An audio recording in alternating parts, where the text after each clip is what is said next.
Chapter 9, Making People Glad to Do What You Want. Back in 1915, America was aghast.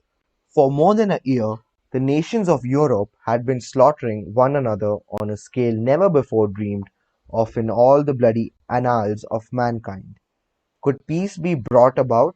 No one knew, but Woodrow Wilson was determined to try. He would send a personal representative, a peace emissary, to counsel with the warlords of Europe. William Jennings Bryan, Secretary of State. Bryan, the peace advocate, longed to go. He saw a chance to perform a great service and make his name immortal, but Wilson appointed another man, his intimate friend and adviser Colonel Edward M. House, and it was House's thorny task to break the unwelcome news to Bryan without giving him offense.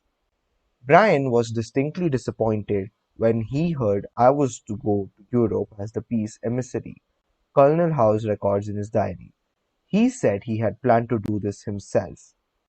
I replied that the president thought it would be unwise for anyone to do this officially, and that his going would attract a great deal of attention and people would wonder why he was there. You see the intimation? House practically told Bryan that he was too important for the job, and Bryan was satisfied. Colonel House, adroit, experienced in the ways of the world, was following one of the important rules of human relations. Always make the other person happy about doing the thing you suggest. Woodrow Wilson followed that policy even when inviting William Gibbs McAdoo to become a member of his cabinet. That was the highest honor he could confer upon anyone, and yet Wilson extended the invitation in such a way as to make McAdoo feel doubly important. Here is the story in McAdoo's own words. He, Wilson, said that he was making up his cabinet and that he would be very glad if I would accept a place in it as Secretary of the Treasury. He had a delightful way of putting things. He created the impression that by accepting this great honor, I would be doing him a favor. Unfortunately, Wilson didn't always employ such thought. If he had, history might have been different. For example, Wilson didn't make the Senate and the Republican Party happy by entering the United States in the League of Nations. Wilson refused to take such prominent Republican leaders as Elihu Root or Charles Evans Hughes or Henry Cabot Lodge to the peace conference with him. Instead, he took along unknown men from his own party. He snubbed the Republicans, refused to let them feel that the League was their idea as well as his, refused to let them have a finger in the pie, and, as the result of this crude handling of human relations, wrecked his own career, ruined his health, shortened his life, caused America to stay out of the League, and altered the history of the world. Statesmen and diplomats aren't the only ones who use this make a person happy you do things you want them to do approach. Dale O. Ferrier of Fort Wayne, Indiana, told how he encouraged one of his young children to willingly do the chore he was assigned. One of Jeff's chores was to pick up pears from under the pear tree so the person who was mowing underneath wouldn't have to stop to pick them up. He didn't like this chore, and frequently it was either not done at all or it was done so poorly that the mower had to stop and pick up several pears that he had missed. Rather than have an eyeball to eyeball confrontation about it, one day I said to him, Jeff, I'll make a deal with you. For every bushel basket full of pears you pick up, I'll pay you $1. But after you are finished, for every pear I find left in the yard, I'll take away $1. How does that sound? As you would expect, he not only picked up all of the pears, but I had to keep an eye on him to see that he didn't pull a few off the trees to fill up some of the baskets. I knew a man who had to refuse many invitations to speak, invitations extended by friends, invitations coming from people to whom he was obligated, and yet he did it so adroitly that the other person was at least contented with his refusal. How did he do it? Not by merely talking about the fact that he was too busy and too this and too that. No, After expressing his appreciation of the invitation and regretting his inability to accept it, he suggested a substitute speaker. In other words, he didn't give the other person any time to feel unhappy about the refusal. He immediately changed the other person's thoughts to some other speaker who could accept the invitation. Gunter Schmidt, who took our course in West Germany, told of an employee in the food store he managed who was negligent about putting the proper price tags on the shelves where the items were displayed. This caused confusion and customer complaints.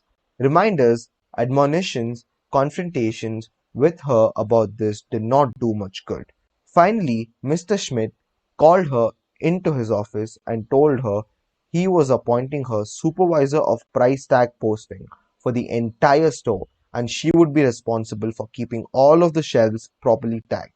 This new responsibility and title changed her attitude completely, and she fulfilled her duties satisfactorily from then on.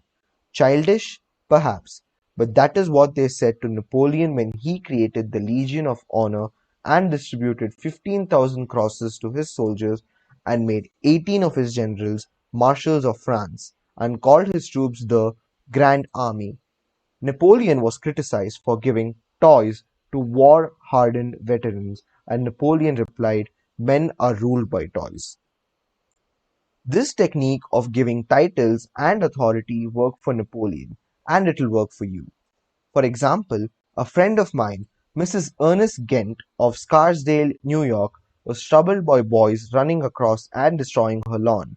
She tried criticism. She tried coaxing. Neither worked. Then she tried giving the worst sinner in the gang a title and a feeling of authority. She made him her detective and put him in charge of keeping all trespassers off her lawn. That solved her problem. Her detective built a bonfire in the backyard, heated and iron red hot, and threatened to brand any boy who stepped on the lawn. The effective leader should keep the following guidelines in mind when it is necessary to change attitudes or behavior. 1. Be sincere. Do not promise anything that you cannot deliver.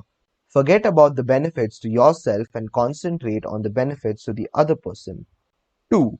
Know exactly what it is you want the other person to do. 3. Be empathetic.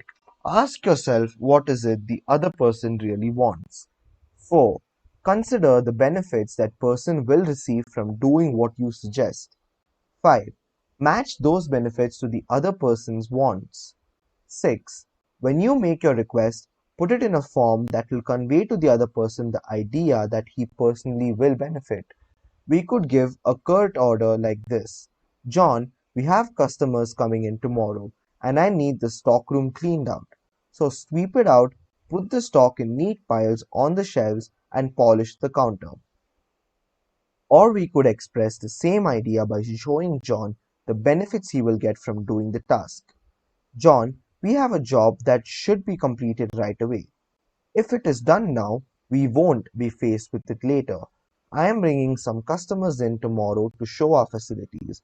I would like to show them the stockroom, but it is in poor shape. If you could sweep it out, put the stock in neat piles on the shelves, and polish the counter, it would make us look efficient, and you will have done your part to provide a good company image. Will John be happy about doing what you suggest? Probably not very happy, but happier than if you had not pointed out the benefits. Assuming you know that John has pride in the way his stockroom looks and is interested in contributing to the company image, he will be more likely to be cooperative. It also will have been pointed out to John that the job would have to be done eventually, and by doing it now, he won't be faced with it later. It is naive to believe you will always get a favorable reaction from other persons when you use these approaches, but the experience of most people shows that you are more likely to change attitudes this way than by not using these principles. And if you increase your successes by even a mere 10%, you have become 10% more effective as a leader than you were before, and that is your benefit.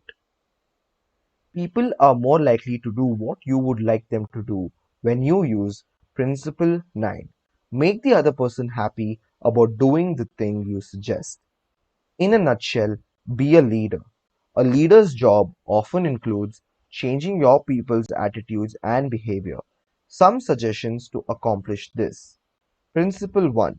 Begin with praise and honest appreciation. Principle 2. Call attention to people's mistakes indirectly. Principle 3. Talk about your own mistake before criticizing the other person. Principle 4. Ask questions instead of giving direct orders. Principle 5. Let the other person save face. Principle 6.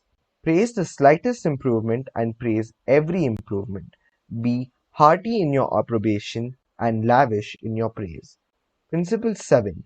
Give the other person a fine reputation to live up to. Principle 8. Use encouragement. Make the fault seem easy to correct. Principle 9. Make the other person happy about doing the thing you suggest.